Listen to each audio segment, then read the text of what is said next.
할렐루야. 벌써 2020년도가 지나가고 또 새해 2021년도가 새롭게 펼쳐졌습니다.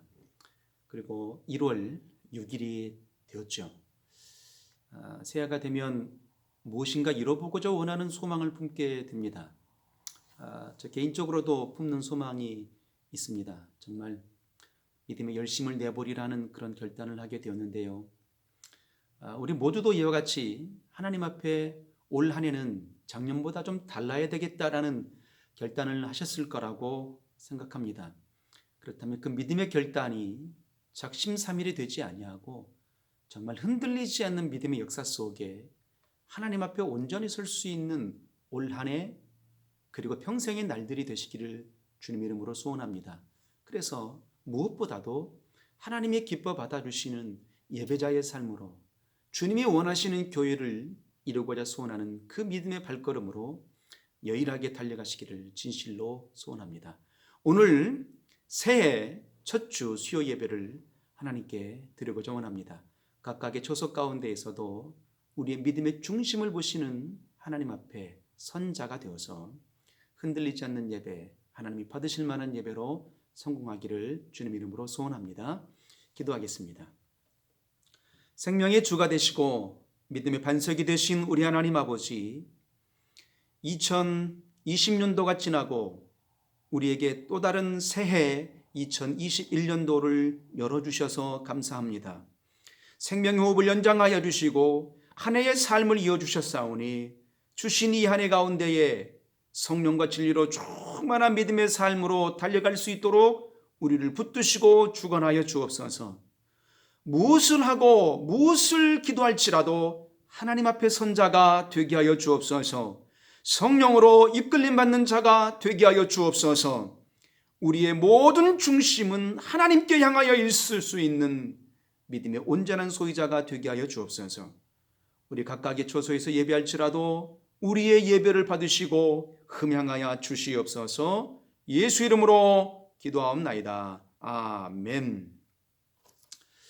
우리 함께 부를 찬송은 찬송 53장이 되겠습니다. 찬송 53장입니다.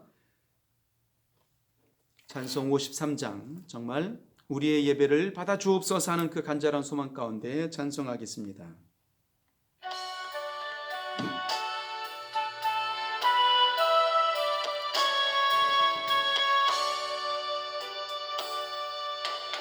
하늘에 가득 찬 영광의 하나님, 온 땅에 충만한 존귀하신 하나님, 생명과 빛으로 지혜와 권능으로 언제나 우리를 지키시는 하나님, 성부와 성자와 성령 구원의 하나님, 우리 예배를 받아주시옵소서.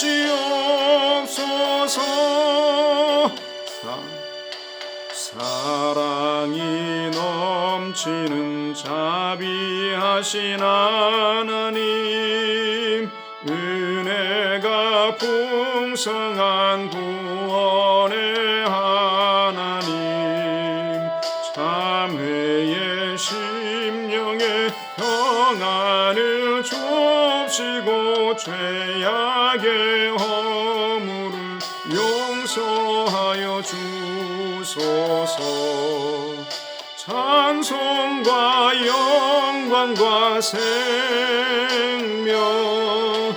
구원의 하나님, 우리 예배를 받아주시옵소서.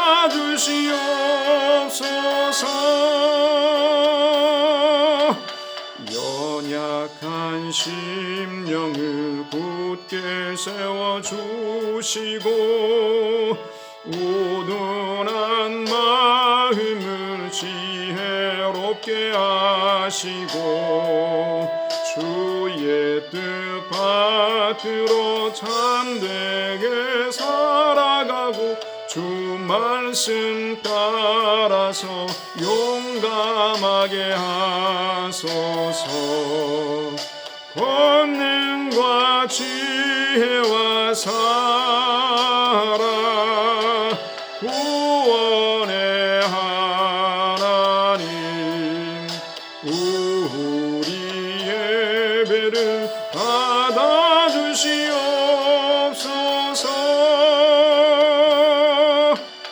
주 앞에 나올 때 우리 맘이 기쁘고 그 말씀 힘되어 희망 솟아오른다.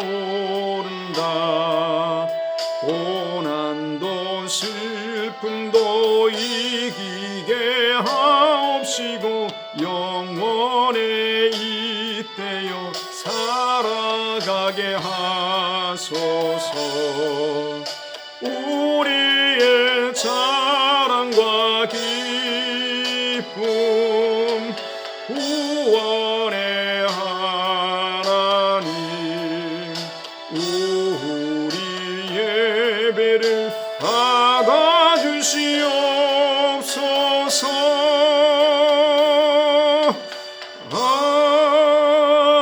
아멘. 할렐루야. 일평생에 우리에게 주신 모든 새롭고 산 날을 펼쳐 주신 하나님 앞에 영광의 예배자의 삶을 사시기를 주님 이름으로 소원합니다. 오늘 함께 나눌 말씀은 히브리서 11장입니다. 히브리서 11장 4절 한 절만 우리 함께 합독하도록 하겠습니다. 히브리서 11장 4절입니다. 다 같이 시작. 믿음으로 아벨은 가인보다 더 나은 제사를 하나님께 드림으로 의로운 자라 하시는 증거를 얻었으니 하나님이 그 예물에 대하여 증거하심이라. 자가 죽었으나 그 믿음으로써 오히려 말하느니라. 아멘. 2021년도 1월달입니다. 올 한 해 우리에게 주어진 하나님의 거룩한 명제는 다시 우리 삶의 중심 예수 그리스도라는 명제를 하나님께 주셨습니다. 그리고 이 명제를 이루고자 소원할 때 1월달은 하나님과 사귐이 있는 달이라고 또 부제를 허락해 주셨습니다. 우리 삶의 중심 예수 그리스도 이와 같은 삶의 중심을 이 명제를 이루고자 소원한다면 먼저는 하나님과 깊은 사귐의 역사가 필요한 것이죠. 그래서 올 한 해 첫 수요 예배를 열면서 하나님과 깊은 교제의 사귐을 나누었던 이 히브리서에 나와 있는 그 믿음의 선진들을 한번 생각해 보면서 그래도 어떤 믿음의 역사로 하나님과 깊은 사귐을 나눌 수 있을까? 그 사귐을 나누는 삶은 어떤 것일까를 보게 되니 예배이지 않을까라는 생각이 문득 들게 되었습니다. 그래서 오늘은 히브리서 11장 4절의 이 본문의 말씀을 가지고 아벨의 믿음이라는 제목으로 말씀을 나누고자 합니다. 우리가 삶을 살아가면서요, 진짜 같은 가짜가 있고 가짜 같은 진짜가 있습니다. 고급스러운 명품을 볼 때 루이비통이나 입생로랑이나 여러 가지 명품의 가방들이 있지 않습니까? 근데 우리가 그 명품들의 가방을 보면 비교가 됩니까? 저 같은 사람이 아무리 좋은 명품을 들고 다닌다 할지라도 사람들이 볼 때 저건 짝퉁일 거야 이렇게 생각할 겁니다. 왜냐하면 제가 명품을 들고 다닐 만한 삶의 수준이 아니기 때문이지요. 자, 그런데 말입니다. 우리가 볼 때 저것이 진짜일까 가짜일까 구별이 잘 안 됩니다. 워낙 정교하게 만들어내기 때문에, 물론 기술이 좋아서 일겠죠. 워낙 정교하기 때문에 가짜와 같은 명품이 있고 또 가짜와 같은 진짜가 있고 진짜와 같은 가짜가 있기 때문에 쉽게 구별이 안 되는 것입니다. 그래서 이 땅에는요, 진짜와 가짜가 공존합니다. 실제와 비현실이 존재합니다. 하는 것입니다. 영적인 세계에서도 똑같은 현상이 일어납니다. 예컨대 예수님 당시에 믿음이 좋다라고 소문난 그 그룹들이 있는데, 믿음이 좋다고 소문난 그룹들은 서기관과 바리새인들이었습니다.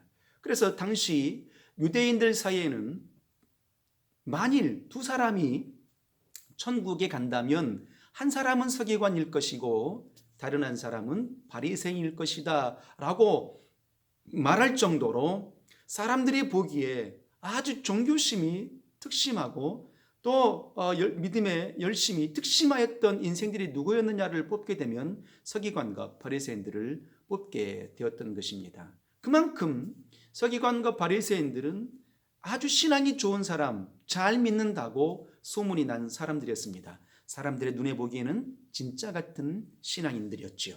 그런데 예수님은 그들을 어떻게 평가하셨을까 하는 것입니다. 마태복음 5장 20절 이하를 보면요, 산상수훈 가운데 주님이 이렇게 말씀하십니다. 내가 너희에게 이르노니 너희 의가 서기관과 바리새인보다 더 낫지 못하면 결단코 천국에 들어가지 못하리라 하셨습니다. 아니, 당대의 최고의 믿음의 사람들이라고 말했던 서기관과 바리새인들보다 더 낫지 못하면 하나님 나라에 들어갈 수 없다라고 말하는 것입니다. 왜였을까요? 우리 하나님은요, 불꽃 같은 눈동자로 살피시는 하나님이셨지 않았겠습니까? 그래서 그 불꽃 같은 눈동자로 살피시는 하나님이 보시기에 서기관과 바리새인들의 믿음은 진짜가 아니라 가짜였던 것이었습니다. 반면에 누가복음 18장 11절 이하를 보게 되면요, 바리새인과 세리가 기도하는 장면이, 산에 올라가서 기도하는 장면이 나옵니다. 바리새인의 기도는 이런 거였죠. 하나님, 나는 남의 것을 도둑질하거나 토색한 적이 없습니다. 불의하거나 간음하지 않았습니다. 일에 2번씩 금식했고요, 소득의 10의 1조를 하나님께 드렸나이다. 보소서, 나의 믿음은 이런 겁니다 라고 그렇게 기도했습니다. 그런데 말입니다, 이 바리새인의 기도의 내용이 어떤 내용입니까? 모두가 당신의 행위를 강조하고 있습니다. 당신의 의를 강조하고 있는 거였습니다. 자, 반면에 세리의 기도는 이런 거였습니다. 세리는요, 성전에 올라갈 때마다 감히 눈을 들어서 하나님을 우러러볼 수가 없었던 것입니다. 그래서 무릎 꿇고 가슴을 치며 이렇게 고백합니다. 하나님이여, 불쌍히 여겨 주옵소서. 하나님이여, 나는 죄인이로소이다 라고 얼굴을 들지 못하고 당신의 죄인됨을 철저하게 하나님 앞에 아뢰어드렸습니다. 예수님은 그 세리가 오히려 의롭다 하심 받고 집으로 돌아갔다라고 말씀하셨습니다. 사람들의 눈에 보기에는 세리는 가짜의 믿음이었던 것처럼 보였습니다. 왜냐고요? 세금을 걷어서 착복한 사람처럼 보였으니까요. 죄인의 모습처럼 보였으니까요. 그런데 그 중심의 세계의 내용은 불꽃 같은 눈동자를 하나님 보시니, 사람들의 평가는 죄인이었을지라도 하나님 보시기에는 의로운 자였던 겁니다. 그가 의로운 자로다라고 말씀하셨던 것이죠. 그래서 예수님은 그 세리가 오히려 의롭다 하심을 받고 집으로 돌아갔다라고 선언해 주셨던 것입니다. 하나님 보시기에는 세리의 믿음이 진짜 믿음이었던 것입니다. 서기관과 바리새인의 믿음과 세리의 믿음의 차이점이 무엇입니까? 서기관과 바리새인들은 하나님 앞에서까지도 인간의 의, 자기 자신의 의를 내세웠습니다. 나는 이렇게 잘하고 있어요, 하나님. 그러니 내 공로로만으로도 구원받을 수 있어요. 그래서 주님의 의는 필요치 않아요, 주님의 공로는 필요치 않아요 라고 그렇게 자신했던 것입니다. 그러나 세리는 오직 하나님의 은혜에 초점을 맞추었던 것입니다.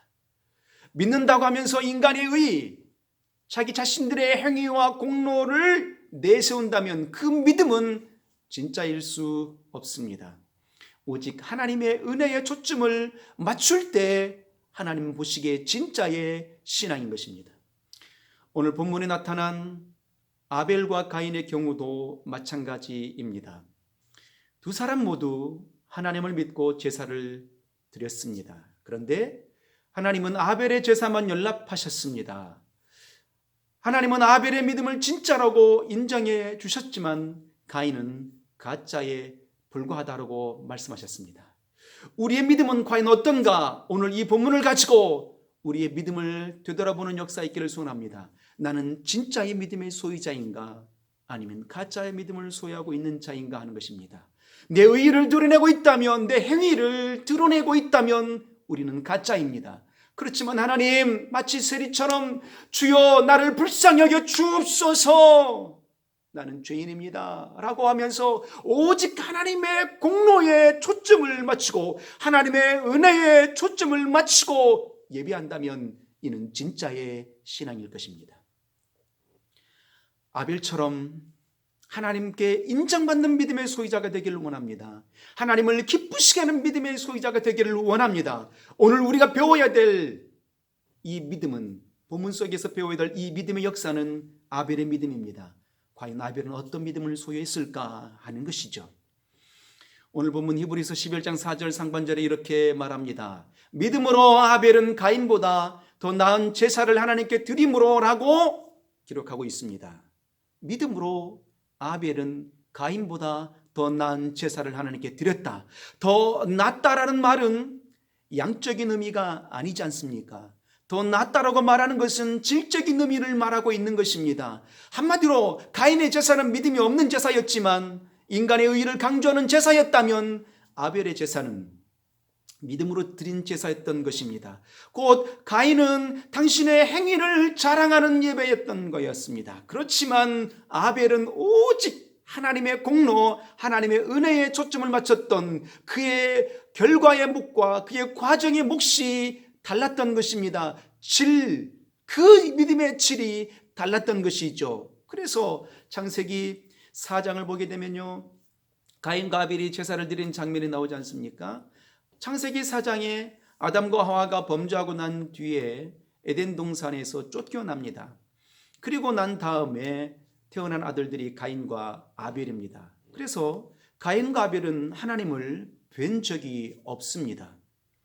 그럼에도 불구하고도 지금 가인과 아벨은 하나님께 예배를 드리고 있습니다. 왜 예배를 했을까 하는 것인데, 바로 그 가인과 아벨의 아버지였던 아담이 바로 하나님은 이런 분이시다라고 분명하게 선언해 주었을 것입니다. 가르쳐 주었을 것입니다. 그리고 하나님 앞에 예배하는 모습을 보여줬을 것입니다. 그리고 난 이후에 두 아들들에게 너희는 이와 같이 예배하라고 분명하게 가르쳐 줬을 것입니다. 마치 로마서 10장 17절의 말씀대로, 바로 말씀대로 그들은 부모인 아담과 하와로부터 하나님에 대해서 들었고 제사 드리는 법을 보고 배웠던 것이었습니다. 그래서 가인은 농사짓는 자였으므로 땅의 소산물로 하나님께 예배를 드렸고, 아벨은 양치는 자였기 때문에 바로 당신의 양을 잡아서 자기 자신도 그의 양도 하나님께 첫 새끼로 하나님 앞에 그 기름으로 예배를 드렸습니다. 이때 더 나은 제사라는 의미의 역사의 중심은 뭐였겠습니까? 제물이 아닙니다. 농사지었으니까 이것저것 하나님께 가인의 예배를 드렸던 제물, 이것도 드리고 저것도 드렸던 그 제물의 모습 때문에 하나님 받은 게 연락지 아니하시는 게 아니었습니다. 양을 드렸기 때문에 하나님이 받으신 게 아니었던 것입니다. 무엇이었습니까? 더 나은 제사라고 말했던 것은 바로 양이 아니라 질을 의미한다라고 했던 것처럼 그 질은 믿음의 질을 말하는 것입니다. 중심의 세계를 말하는 것이죠. 더 나은 제사라고 말하는 그 의미의 중심의 세계는 하나님이 원하시는 방법대로라는 것입니다. 하나님이 기억하시는, 하나님이 원하시는 방법대로라고 말하는 것이죠. 믿음이라는 게 뭐겠습니까? 믿음은 나의 원함이 아닙니다. 믿음은 하나님이 원하심인 거죠. 그 하나님의 원하심대로 우리가 예수 그리스도의 보혈의 공로를 믿고 의지하게 되면 이는 하나님이 원하시는 믿음이니 우리가 구원을 얻게 되는 것입니다. 그러나 나의 원함을 소유하고 나의 원함을 이루고자 원하는 그 역사가 믿음이 아닌 것입니다. 그래서 우리가 기도하는 그 모든 기도의 내용도 무엇입니까? 나의 원함을 취하기 위해서 기도한다라는 것은 가짜일 수밖에 없는 겁니다. 먼저 된 것은 하나님의 원함으로 내 생각을 바꿔놓기 위해서 함이 기도인 것입니다. 이것이 참 믿음의 소유자인 것이죠. 그래서 우리는 기도할 때 이렇게 기도해야 되는 것입니다. 하나님, 이것을 이루어 주옵소서라고 기도하는 것 잘하는 것이지만 그의 말미에는 그리 아니하실지라도 하나님의 뜻대로 이루어지게 하여 주옵소서라고 함이 더 나은 기도, 더 나은 믿음의 역사인 것입니다. 그래서 더 나은 제사라고 말하는 것은 하나님의 방법대로라는 의미입니다. 자신의 방법이 아닌 하나님의 방법, 곧 믿음은 자신의 원함이 아니라 하나님의 원하심을 받아들이는 것임을 시인하는 것입니다. 그래서 가인은요, 자기의 의, 인간의 행위를 강조했지만 아벨은 오직 하나님의 은혜에 초점을 맞췄던 겁니다. 그 가인과 아벨의 믿음의 질이 달랐던 거죠. 가인은 당신의 의를 드러냈지만 아벨은 하나님의 은혜에 초점을 맞췄던 겁니다. 그 믿음의 질을 하나님이 아벨의 질을 높게 평가해 주셨던 것입니다. 이 믿음을 보시고 하나님은 아벨을 가인보다 더 나은 제사를 하나님께 드림으로라고 선언해 주셨던 겁니다. 그리고 오늘 본문사절 중간절에 뭐라고 말씀하십니까? 아벨의 믿음에 대해서 의로운 자라 하시는 증거를 얻었으니 하나님이 그 예물에 대하여 증거하심이라 라고 말씀하고 계십니다. 아벨은 믿음으로 의롭담을 받았다라고 선언하고 있는 거죠. 가인도 아벨도 똑같은 죄인이었습니다. 그렇지만 하나님이 우리에게 요구하시는 것은 오직 한 가지, 무엇일까요? 믿음입니다. 하나님이 원하시는 믿음. 그래서 히브리서 11장 6절 이하에 뭐라고 선언하고 계십니까? 믿음이 없이는 하나님을 기쁘시게 못한다 했습니다. 가인의 문제점이 바로 거기에 있었던 것이죠. 로마서 10장 3절 이하의 말씀처럼 그는 자기의 의를 내세우느니라고 하나님의 의를 복종치 않았던 것입니다. 나는 장남입니다. 다양한 곡식을 하나님께 드렸습니다. 익으면 됩니다. 라고 고르만 했던 것입니다. 그는 하나님의 뜻과 전혀 상관이 없는 제사를 자기 식대로, 자기 방법대로, 자기 임의대로 드리고 말았던 것이죠. 그렇기 때문에 하나님이 그를 어찌 의롭다라고 말할 수 있겠습니까? 어찌 그의 예물을 연락할 수 있겠습니까? 어찌 그의 제사를 받아들일 수 있었겠습니까? 반면에 아벨은 어떻습니까? 하나님이 원하시는 대로, 요구하시는 대로 믿음으로 드린 제사였기에 아벨의 믿음을 보시고 그를 의롭다고 하신 것이었습니다. 그러면 하나님이 아벨만 의롭다고 하시고 가인은 의롭다고 하시지 않은 것을 우리가 무엇으로 알 수 있습니까? 본문을 보면요, 하나님이 아벨의 제물에 대하여 증거하셨다고 했습니다. 하나님은 아벨의 믿음을 보시고 아벨의 제물을 연락해 주신 것입니다. 제물이 무엇입니까? 제물이라는 것은 내가 드려져야 되지만, 내가 죽어야 되지만 나 대신 드리는 것입니다 하는 것입니다. 그래서 제물을 연락하셨다는 것은 그 예배자, 드린 자를 연락해 주셨다라고 말하는 것이죠. 예배를 받으셨다는 것은 내 삶을 하나님께 드렸다 하는 것과 동일한 맥이 맞닿아 있는 것입니다. 그러니까 우리가 행위의 예배가 아니라 내 삶의 예배가 되게 될 때 하나님이 나를 받아주시고 연락해 주시는 것입니다. 그래서 아벨이 드렸던 그 예배는 어떤 예배였습니까? 하나님이 원하시는 예배였습니다. 하나님이 기뻐하시는 예배였기 때문에 그의 예물을 하나님이 받으시고 연락해 주셨던 것입니다. 아벨은 이거면 돼 했던 것이죠. 전혀 하나님의 뜻과 상관이 없는 제사를 자기 식으로 드렸기 때문에 하나님이 받지 않으셨던 것입니다. 그런데 아벨은 하나님이 원하시는 대로, 요구하시는 대로 믿음으로 예배를 드렸기에 그의 믿음의 예물을 받으시고 연락해 주셨던 것입니다. 가인은 제물을 연락지 아니하셨지만 겸손한 마음으로 하나님의 은혜를 바라면서 나아갈 때 하나님께서 아벨의 믿음과 그의 예물을 연락해 주시고 기뻐 용납해 주셨던 것입니다. 그러므로 아벨이 의로운 자라 하시는 증거를 얻었던 그 믿음은 오직 하나님만이 예배를 받으신다라는 온전한 믿음으로 드린 제사였기 때문이었던 것입니다. 바로 그 아들 예수 그리스도께서 십자가에서 흘리신 피로 우리의 모든 죄를 씻어주시고 우리를 의롭다고 해주시는 그 역사의 사실 앞에 모든 초점을 맞추고 하나님의 은혜에 초점을 맞추고 드렸으므로 그 예배를 받으시고 그의 예물을 연락해 주셨던 것입니다. 그래서 창세기 4장에 이렇게 기록하죠. 아벨은 자기 자신도 양의 첫 새끼와 그 기름을 하나님께 드렸다라고 선언에 고백하지 않았던 거였겠습니까? 그 모든 삶을 드렸던 겁니다. 그 믿음의 중심, 하나님 앞에 초점을 맞췄던 그 세계를 하나님이 받으셨던 것입니다.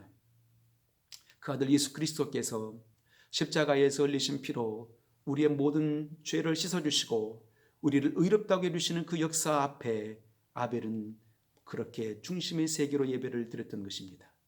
더하여서 아벨은 하나님과 어떤 관계의 믿음이었을까를 한번 생각해 보시길 바랍니다. 하나님과 아벨은 어떤 관계였을까? 오늘 본문 4절 하반절에 이렇게 말하고 있습니다. 저가 죽었으나 그 믿음으로써 오히려 말하느니라 라고 기록하고 있습니다. 아벨은 하나님이 무엇을 원하시는지, 무엇을 요구하시는지 하나님의 입장에서 생각했습니다. 그래서 믿음의 제사, 순종의 제사를 드릴 수 있었던 것이죠. 그렇지만 가인은 자기의 잘못으로 인해서 하나님이 그의 예배를 받지 아니하시고 그의 예물을 연락지 아니하셨으면 뉘우치고 회개해야 마땅함에도 불구하고도 안색이 변하게 됩니다. 몹시 화를 내게 됩니다. 그리고 동생을 시기하여 질투하게 됩니다. 그래서 어떻게 합니까? 그 동생을 결국은 돌로 쳐 죽이고 맙니다. 아벨은 죽었습니다. 형에 의해서 죽고 말죠. 그러면 하나님과 관계가 끝나버렸을까요? 그렇지 않습니다. 살아생전에도 하나님 앞에 온전히 초점을 맞추는 그 믿음이었어요. 하나님의 의 앞에, 하나님의 공로 앞에, 하나님의 은혜 앞에 초점을 맞추는 그 믿음의 삶이었던 것입니다. 그리고 형에 의해서 돌에 맞아 죽었습니다. 그 믿음이 끝났을까요? 그렇지 않습니다. 창세기 4장 10절에 이렇게 말하죠. 내 아우의 핏소리가 땅에서 붙어서 내게 호소하느니라. 뭐라고요? 내 아우의 핏소리가, 내가 죽인 동생 아우의 핏소리가, 그는 죽었지만 그의 핏소리가 땅에서 붙어서 내게 호소하느니라 라고 하나님 그렇게 말씀하셨습니다. 비록 아벨은 죽었지만 하나님께 호소하고 있다라는 내용이었습니다. 이는 아벨과 하나님의 관계가 죽어서도 이어지고 죽어서도 계속되고 있다는 사실을 반증해 주고 있는 말씀인 것이죠. 곧 우리가 살아생전에 믿음은 죽어서도 이어지게 되는 겁니다. 살아생전에 믿음의 하나님 앞에 인정받는 믿음은 아버지 품에 우리가 온전히 거하고 난 이후에도 계속해서 이어지게 되는 것입니다. 이룬 자의 피, 순교자의 피를 사람들은 몰라줄 수 있고 잊어버릴 수 있습니다. 그러나 하나님은 반드시 기억해 주시고 상 주십니다. 오늘 우리는 어떠한 심정으로 예배하고 있습니까? 어떠한 관계로서 하나님과 이어지고 있습니까? 신앙의 연조를 자랑하기 위해서 예배하고 계십니까? 목사이기 때문에, 직분자이기 때문에 예배하고 계십니까? 봉사하기 위해서 우리가 예배하고 있습니까? 그렇다면 이는 가인의 제사입니다. 인간의 행위로서는 하나님을 기쁘시게 해드릴 수가 없습니다. 아벨처럼 하나님의 은혜에 초점을 맞추는 믿음이어야만이 하나님이 연락하십니다. 오직 하나님 중심이어야 됩니다. 하나님 한 분밖에는 계시지 않습니다라는 하나님의 은혜에 초점을 맞추는 아벨의 믿음이어야만 됩니다. 하나님이 원하시는 예배의 믿음이어야만 됩니다. 주님과 온전한 관계를 맺는 그 믿음의 소유자가 되어야 되는 것입니다. 하나님과 온전한 믿음의 관계는 말입니다. 우리가 죽어서도 계속 주님과 이어지게 되는 겁니다. 바로 우리의 믿음은 끝나지 않는 겁니다. 믿음은 사라지지 않는다라는 것입니다. 비록 우리의 믿음이 겨자씨와 같이 작은 믿음이라 할지라도 하나님은 우리의 참된 믿음을 소중하게 여겨주십니다.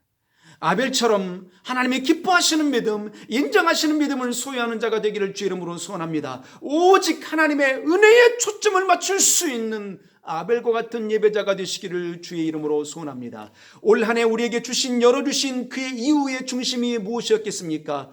다시 우리 삶의 중심은 예수 그리스도이심을 선언해 주시기를 원함으로 우리에게 열어주신 것 아니겠습니까?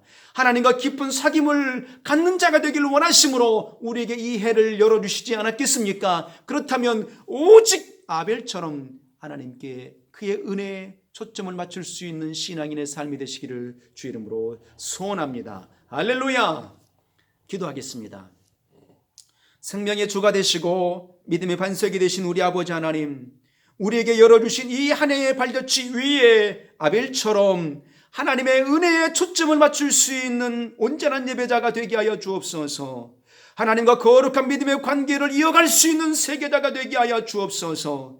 나의 의, 나의 행위로서 내 공로를 드러냄이 아니라 하나님의 은혜, 하나님의 공로만을 자랑하고 증가할 수 있는 믿음의 세계자, 아벨과 같은 믿음의 세계자, 그러므로 하나님을 기쁘시게 할 수 있는 믿음의 세계자가 되게 하여 주옵소서. 예수 이름으로 감사하며 기도합나이다. 아멘.